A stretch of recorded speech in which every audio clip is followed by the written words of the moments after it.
नारद जी कहते हैं मैं पूर्व काल में दासी का बेटा था, मेरे पिताजी का देहांत हो गया। मोहन भैया, नारद जी ऐसा व्यास जी को कहते हैं मेरे पिताजी का देहांत हो गया, मेरी माँ ने मुझे पाल पोस के बड़ा किया। एक बार गांव में ऐसा हुआ कि कुछ खाने को 3-4 दिन नहीं मिला, मेरी माँ मांगने गई। मैं एक बात कहूँ, माँ भूखी रह जाएगी तो चलेगा, पर माँ के सामने उसका बेटा भूखा रहे तो कौन सी माँ सह पाएगी? सही बात है कि नहीं? नारद जी कहते मेरी माँ रोने लगी, लोगों के घर मांगने जाए तो लोगों ने कुछ नहीं दिया, लोग गाली दे। उल्टा उल्टा भैया एक बात ध्यान रख लीजिए, एक बात ध्यान रख लीजिए, गरीब का कोई नहीं होता है। गरीब गरीब गरीब गरीब उस मंदिर के घंटे की तरीके होता है जिसका मन करे जब बजा जाता है।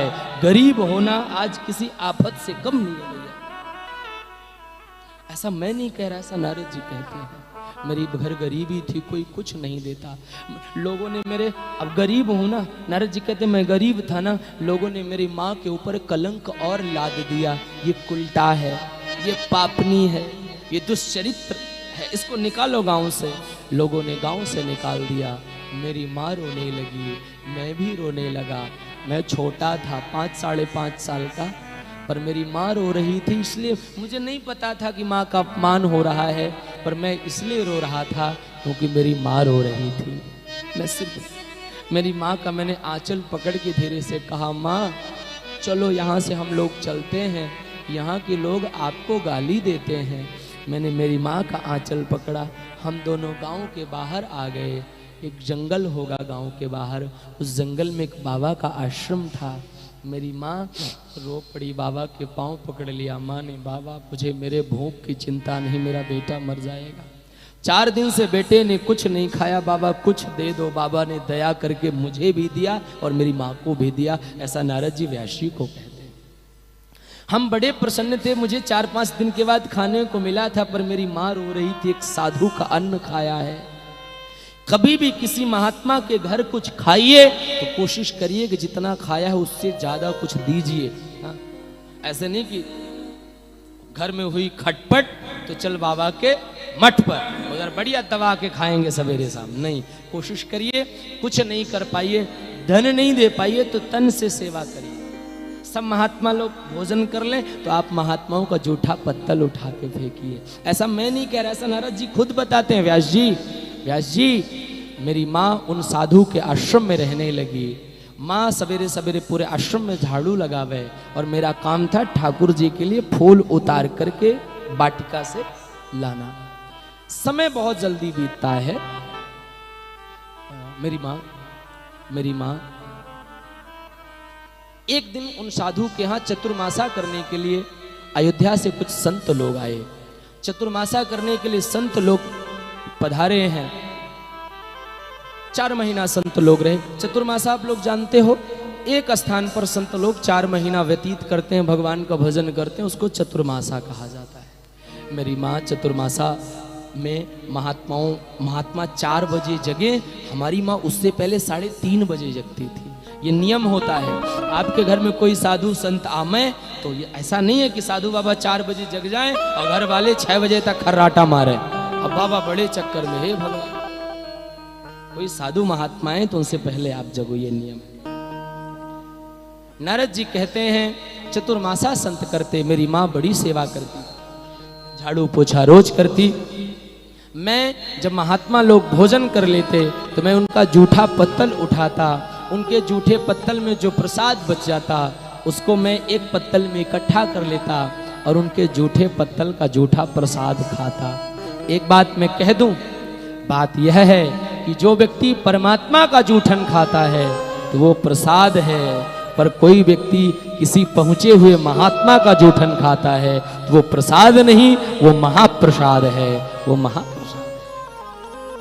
नारद जी कहते हैं मैं जूठन खाता, 4 महीना बीत गया।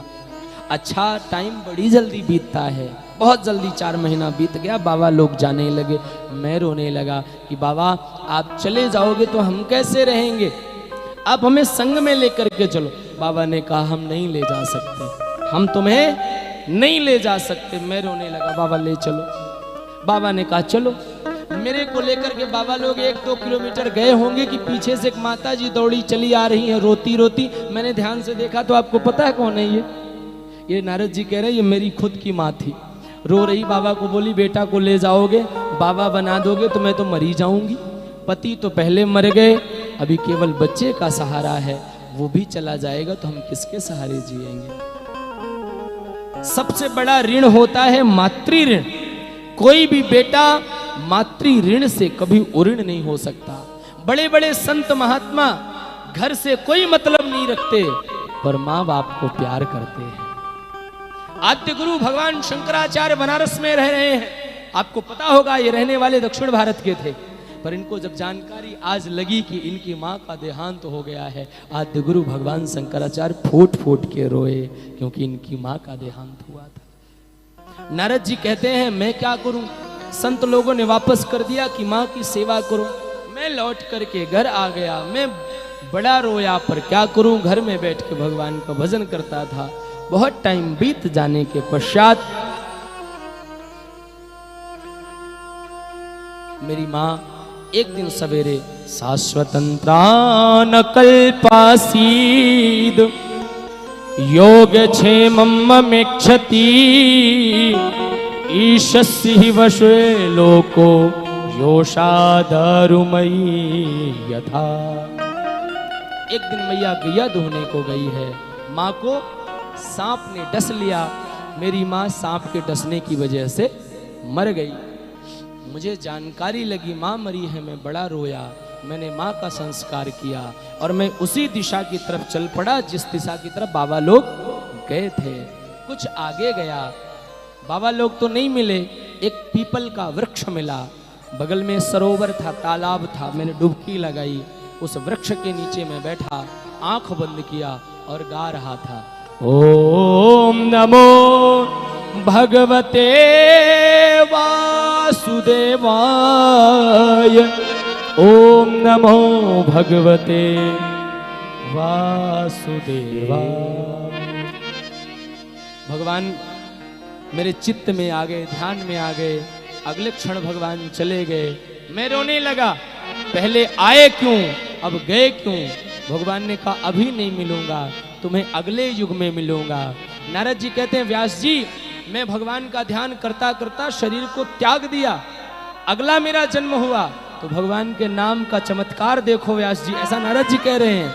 व्यास जी भगवान के नाम का चमत्कार देखो। अब की बार मैं किसी साधारण के घर बेटा बन के नहीं पैदा हुआ, अब की बार साक्षात ब्रह्मा के घर में बेटा बन के आया। ये भगवान के नाम का चमत्कार है। एक दिन मैं भगवान को मिलने गया था वैकुंठ। भगवान लक्ष्मी के पास बैठे थे। नारद जी कहते मैं गा रहा था, नारायण नारायण कहकर भाव से गा रहा था। भगवती लक्ष्मी के हाथ में वीणा थी। भगवान ने वीणा की तरफ हाथ बढ़ाया, वीणा को खींचा, नारद को दिया और लक्ष्मी का मुंह बन गया। पर नारद के सामने कैसे बोले। नारद जी तो वीणा लेकर के प्रस्थान कर गए, चले गए। लक्ष्मी जी खोपड़ी चढ़ी। जब नारद जी गए तो भगवान को कोहनी मार के लक्ष्मी ने कहा मेरी वीणा आपने क्यों दी। भगवान ने लक्ष्मी को कहा देवी सच सच कहे कि झूठ बोले, सच सच कहो आपने मेरी वीणा क्यों दी। भगवान ने कहा देवी सच बोलूं, सच यह है अच्छा हुआ, अच्छा हुआ लक्ष्मी, अच्छा हुआ। नारद ने केवल वीणा मांगी तो मैंने नारद को वीणा दी। लक्ष्मी सच बात यह है कि आज नारद ने तुम्हें भी मांग लिया होता तो मैं आज तुम्हें भी दे दिया होता, क्योंकि मैं भक्त वत्सल हूं। ये भगवान की भक्त वत्सलता ही तो है। उन्हीं भगवान की कथा लिखो। इतना कह करके नारद जी प्रस्थान कर गए।